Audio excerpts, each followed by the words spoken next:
Of the news of the day. Day one of the special sitting of Parliament didn't disappoint those who have wanted the long silenced House to be a forum for lively debate instead of just a briefing session. Now, in response to criticism that Parliament would remain a mere briefing session if it wasn't allowed to debate and to vote on the emergency ordinances, the de facto law minister made the startling revelation that all 6 ordinances had been revoked just days earlier, thus making a vote on the matter moot, or so he claimed. Many questions were raised today, and to help us sift through them, we have Dr. Afif Bahardin. He is the Deputy Chairperson of the Information Bureau of Bersatu. He's also the State Assemblyman for Seberang Jaya in Penang. Afif, thank you so much for joining us today. Were you surprised by Dato' Sri Taqiyuddin Hassan's revelation, since there were no reports of this, nothing in writing to substantiate his claim? I think I'm not that surprised with the announcement made by Dato' Taqiyuddin, because I think the government, especially the cabinet and the Prime Minister himself, have repeatedly mentioned that this proclamation of emergency, it comes with a time limit, which is on the 1st of August. And I think what the government have clearly mentioned a few times, that the cabinet has mentioned that, and the Prime Minister making sure that to give the assurance that this proclamation, if there is a need to call it off earlier, or even on the 1st of August, that will be fulfilled by the government. So right, but I think that was the process. Right, but this is not a reference to whether the emergency is extended, but to the ordinances, which we know that even when the emergency ends in August, the provisions, the ordinances that were passed during this period would continue to be enforced for 6 months after the end of the emergency. And that's really what was being debated, or at least that was what members of Parliament were asking to be able to vote on, whether to annul those specific ordinances so they did not continue to be enforceable 6 months after the emergency ends. I mean, that's what the opposition and some of the majority of the lawmakers especially have asked and also have requested openly and publicly before. So I think it's not an issue that the government has announced it. I mean, it's just a matter of that the government didn't tell the opposition via phone. This is that they announced it over during the parliament debate today. So I don't find it as an issue, because that's what everybody is, especially on the opposition side, is looking for this ordinance to be taken out, and especially on the proclamation of the emergency. Right, but we also have reports to say that there are only one of 2 ways emergency ordinances can be revoked: either the Agong revokes it, or whether a gazette is published, or the both houses of Parliament vote to annul it. And I'm just wondering whether the procedure seems to the procedure was done correctly to you. Are you satisfied with the procedure? I think I'm not the best person to answer, because I'm not a member of the cabinet, but I assume this procedure has taken place. Even though it was announced that in the session just now that that this was discussed in the few previous cabinet meetings, and the decision has been made at the cabinet meetings. And in order for these things to be revoked, definitely you correctly have pointed it out that it has to be the Yang di-Pertuan Agong. I assume that has been seen to by the minister and also by the cabinet and the government with the Yang di-Pertuan Agong. Yeah, so let's move on to other issues during the day. One was a call by the Prime Minister, as he gave his address, that everybody should work together. But he also left the chamber after making his speech, not taking or engaging with other lawmakers. Do you think that those optics of him leaving Parliament will hurt him or benefit him? I think, like I said, I think last week I appeared on AWANI with Dr. Abdul and Hamid to talk about how this special parliament sitting should take place, and what is the mindset of the MPs that should go and enter the day one today. I totally agreed with Hamid at that time that today most of the MPs should actually come out and be a statesman in the sense that addressing the issue, the pandemic, the issue of economy, the issue of livelihoods that we are facing today. And sad enough, as a spectator, looking at the way, it's a missed opportunity for the opposition. Because, as you know, the argument that the opposition gave is that the opposition should be the check and balance in this period of pandemic towards the government. And I think they have missed that opportunity when each time the minister, even the prime minister, wanted to address the issues and things, point of order has been being fleshed out multiple times. And I think it's just rude, disruptive and madness from the opposition today. Because to me, like I said earlier, this parliament should be used as a platform for both sides, either for the opposition and also for the government. For the government to explain and also for the opposition to actually ask difficult and tough questions. But how did it help that the Prime Minister left the chamber? My question is, how did it help that the Prime Minister left the chamber? So from my understanding, today the topic that has been presented by the Prime Minister, which is the Plan Pemulihan Negara or the recovery plan, is actually, even though it's chaired by the Prime Minister, but the coordinating minister for this particular Plan Pemulihan Negara is Tengku Zafrul. So Yang Berhormat Datuk Seri Tengku Zafrul, as not only as a finance minister, but he is also the coordinating minister for this particular recovery plan.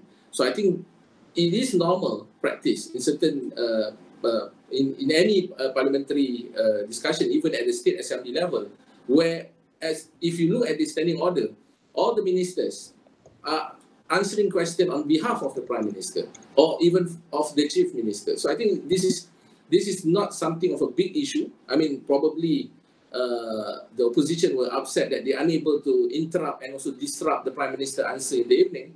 That's why they came out and said that those things. Okay, I take your point, Afif, that the situation in the chamber was somewhat madness today. But I'm just wondering, based on the tone of what we saw on day one of this 5-day parliamentary sitting, is there likely to be bipartisanship going forward? No, that's what I hope for. I mean, I'm in opposition, Melisa, in Penang. And I mean, I've been working quite closely with some of the state EXCOs and even the Chief Minister, especially in handling the issue of pandemic and COVID. And I think the few past sittings I've sit in Penang, I've used it as a platform for me to ask real questions and also to propose ideas and ways to actually handle COVID in Penang specifically. And I hope that happens also in the parliament. Because I think this is a time where the people, especially even me as a spectator to the parliament, who would like to see a constructive a decision that can be approached and also be achieved by both sides of the aisle, because I think this is we are facing a war, so this is the best time for everyone to come together and fight the actual enemy, which is the virus, who actually can infect anyone. So I think this is where I reiterated my points earlier, that to me, this parliament session, this special sitting, should be the best platform to really discuss on COVID and on all the matters that it involves with the issue of economic recovery, the issue of protecting life and also protecting the livelihood of the people. And I think the people out there are upset, a majority are upset that they are unable to hear and listen to what the ministers are trying to explain and also what the government trying to explain.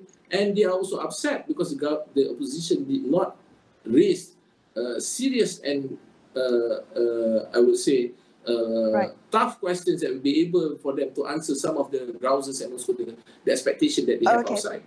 Thank you so much. That was Dr. Afif Bahardin, Bersatu's Information Bureau Deputy Chairperson. We're going to take a quick break here and consider this, but stay tuned. We'll be right back with more.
Hello, you're watching Consider This. I'm Melisa Idris. With me is Sharaad Kuttan. We're discussing what happened in Dewan Rakyat today. Day one of the 5-day special parliamentary sitting. Howard Lee joins us now. He's the chief of DAP Socialist Youth and State Assembly person for Pasir Pinji in Perak. Good evening, Howard. Thank you so much for joining us. Now, one of the concerns you've highlighted previously was that the emergency ordinances would not be annulled. And, I'm just wondering whether, given the explanation in Parliament today, are you satisfied with Takidin Hassan's explanation that the government has, in fact, decided not to extend the emergency and decided 5 days ago to annul all 6 emergency ordinances? Well, thank you for the invitation. I think I'll go straight to the point. I think the parliamentary sitting and the answers given by the law minister, no less, raise actually more questions, gravely worrying questions, rather than answers that is grave for the fundamental cornerstones of our democracy. Now, let's just assume that if the 21st indeed was the date that the emergency was revoked by cabinet or whomever Takiyuddin says that it was. Does that mean that all summons issued under emergency powers after the 21st is also void? Does that mean the emergency ordinance for prevention and control is infectious disease? Why were the law enforcement agencies in charge for giving out those 10,000 summonses not informed? Now, the law minister also today said in Parliament in his very brief reply that berkuat kuasa enforced from the 21st. Did he mean the decision comes into force on the 21st, but the revocations? I mean, as far as I checked 10 minutes ago, there is no gazette yet. There is no sense or no evidence of a royal assent. And does he actually mean it's materially enforced on the 21st, or it means that the decision is enforced for it to be royally assented or for it to be gazetted on a later date? That's not clear. So if I can ask you, if I can interject at this point and say, so considering all these questions that are unanswered, how do lawmakers and the larger public get the answers? Will those answers come out in the next few days during the special session of Parliament? I think one of the fundamental question that needs to be pressed really hard. Now, assuming that the decision that was made or that was announced is correct. I mean, it begs the question, what other decisions as huge as this has been made? And why was it not announced earlier? Why was there no statement from the cabinet then? I mean, the scariest question that I have to ask, has Budget 2022 has also been passed and also been decided unilaterally by the Cabinet using 10A and 10B of Ordinance 1 on the 21st as well. So I think fundamentally what has to happen is over the next few days, determine whether or not how the decision was made and whether or not it's valid. Still no gazette right now. And the fact is, Parliament, members of Parliament needs to take back the supremacy of Parliament, because what we're seeing right now, and this is grave, is the fact that Parliament has become subservient to the executive, subservient to the cabinet, and that cannot happen. That must not be allowed to happen. Howard, in the interim, in the meantime of getting more clarity as to the procedure of how the emergency ordinances have been annulled, would that be a missed opportunity in Parliament? Because essentially by announcing that the emergency ordinances have been cancelled, there is no longer any need to vote on them. Is that a missed opportunity for Parliament for this special sitting? There's two parts to this question. Number one, if indeed the intention was to annul it in the first place by the government or by the cabinet, why did they not put it to vote in the first place? Because they would have got a unanimous decision. So, but let's put that aside. There is a great deal more that should be put to vote, like the recovery plan, the large, huge, tremendous, astronomical numbers that is being approved for expenditure. Why is that not put to vote? Why is not being debated even further and put to vote by the lower house? And that is fundamentally a question that, you know, let's settle this first, and that's not even settled. There's many other things that needs to be answered. So I don't think the issue of missed opportunity arise, because this is Parliament. This is about asking questions and having it answered, and we got more questions than we got answered today.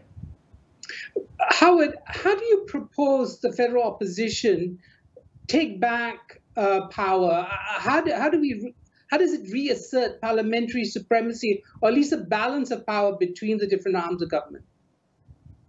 I think short of removing the current government, short of removing the speaker, which has demonstrated vile perversions of democracy and literally flagrantly insulted the houses of Parliament, I think fundamentally we need to reconsider the role of the executive, reconsider the role of the speaker, because what we're seeing is a vile abuse. Now, to be quite honest, I don't have a solution other than the removal of the speaker right now, because the speaker is the I would say the keystone as to unlocking all this power reversal, this perversion of the power dynamics between the executive and the legislature.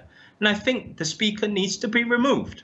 I mean, put me in jail for saying this, but he needs to be removed because he is the one who's perverting the entire system of democracy.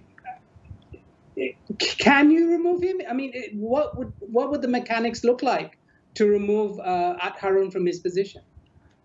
The House appointed the speaker. The House can also remove the speaker. I think it's Article 29 of the 11th schedule of the Federal Constitution. He who appoints has the power to remove. Okay, the same way, the same thing applies to he who appoints the emergency has the power to remove the emergency. It's the Yang di-Pertuan Agong, because the emergency was proclaimed in the name of the Yang di-Pertuan Agong. So therefore, the Pertuan Agong can revoke, and only he, His Royal Majesty, can revoke. And there is a constitutional provision which is annulment, and that goes to and exclusively the Parliament, and not the executive, not the cabinet, not Muhyiddin, the Prime Minister, not the Law Minister. So I would say that the processes and the constitutional provisions is very, very clear. The House can remove. And of course, the next question is, will he be the one who will also block any calls for him to step down, any vote for him to step down? And I think that's for the members of Parliament to work it out. All right, thank you so much. That was Howard Lee of DAP's Youth Wing. Let's take another quick break here and consider this, but stay tuned. We have a lot more after this. Stay tuned.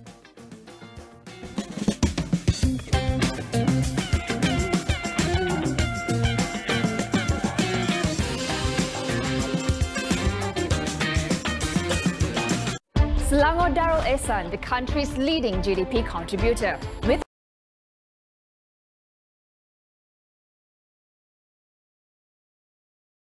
kontrol self-lockdown itu penting. Lebih kurang pergerakan, maka lebih sukar untuk COVID menjangkit kita. Untuk tempoh 2 minggu ini, duduk di rumah. Kalau kita boleh laksanakan KKP, Kendiri dan keluarga, saya kira insyaAllah kita boleh berjaya. Akhirnya kita menang.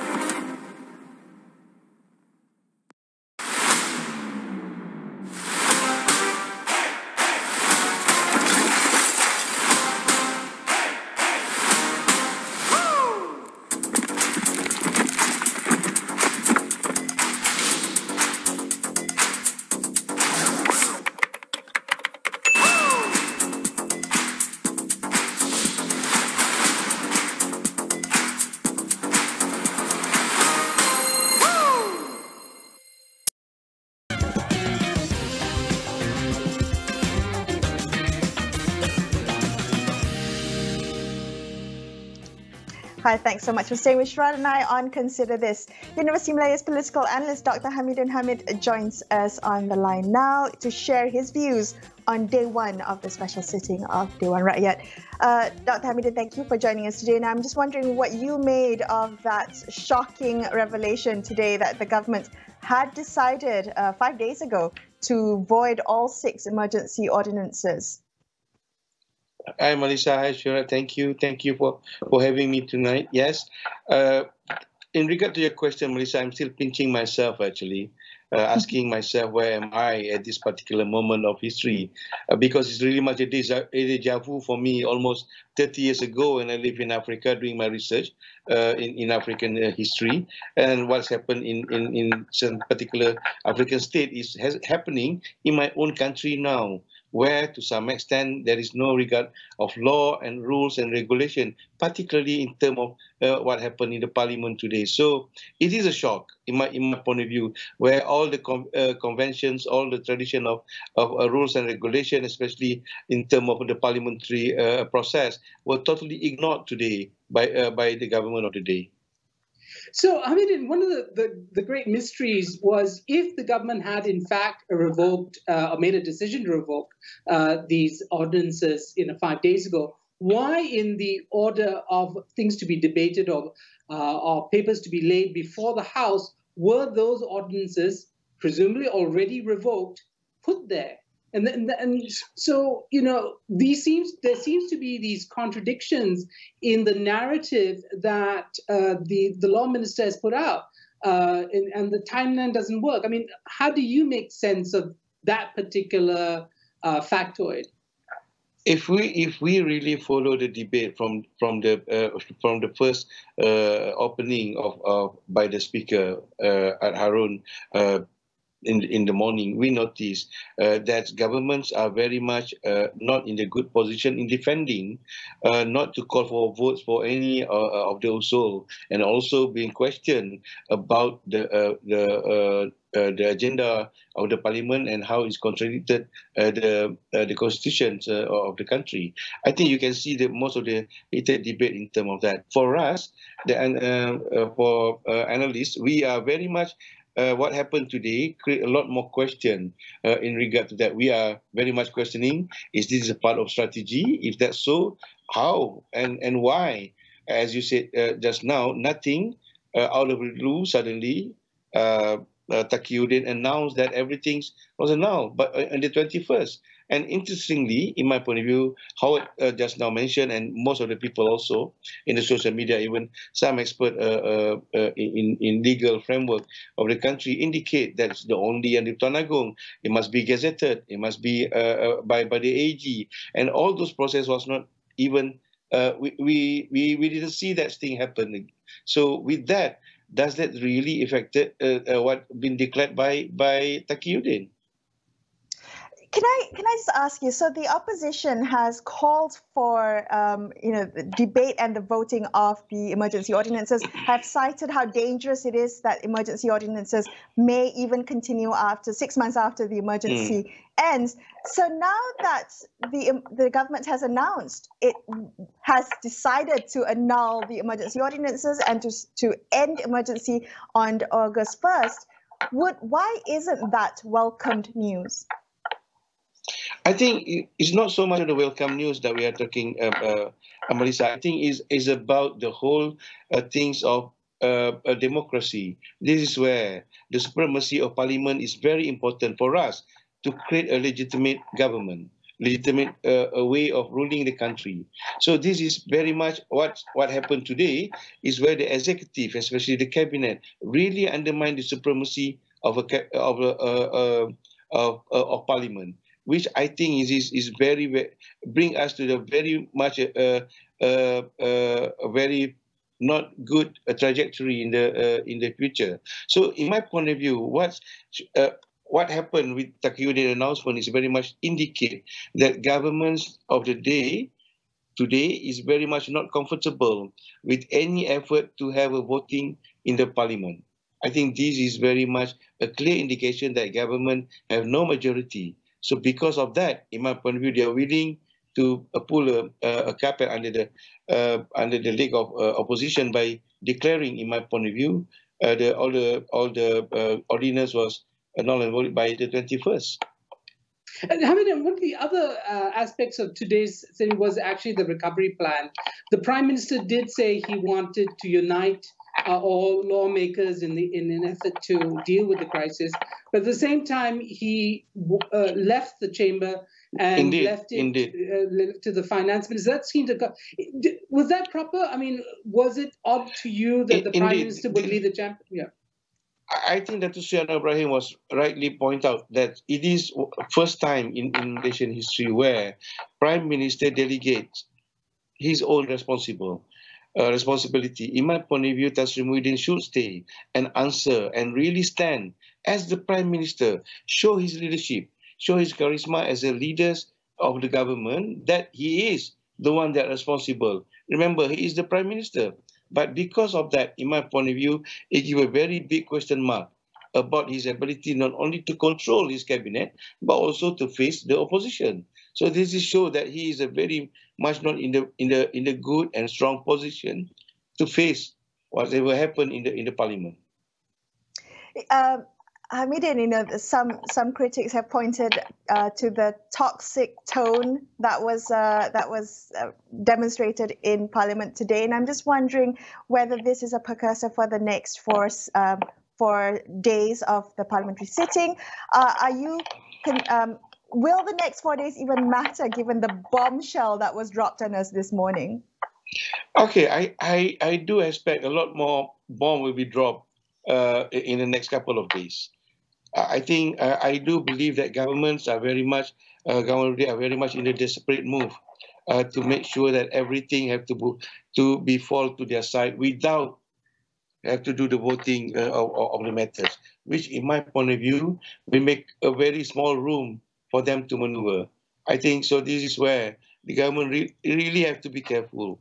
If they call another Taki move, I'm afraid it will give them not many choice in the future.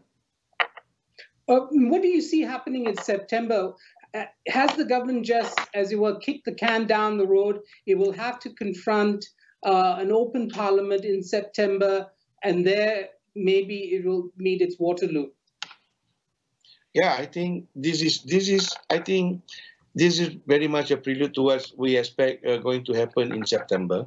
When the so-called the quote-unquote the real parliament sittings going to happen. And in my point of view, with these situations, not only Bersatu, but even UMNO itself, I think it will very much put a question mark about the ability of the government to defend their decision. So with that, in my point of view, please fasten your seatbelt, Sharaad. It's going to be a lot more bumpy ride leading to September. Okay. All right. Thank you so much, Dr. Hamidin. That was political analyst Dr. Hamidin Hamid. That's all we have for you on this episode of Consider This. I'm Melisa Idris. And I'm Sharaad Kuttan, signing off for the evening. Thank you so much for watching. Good night.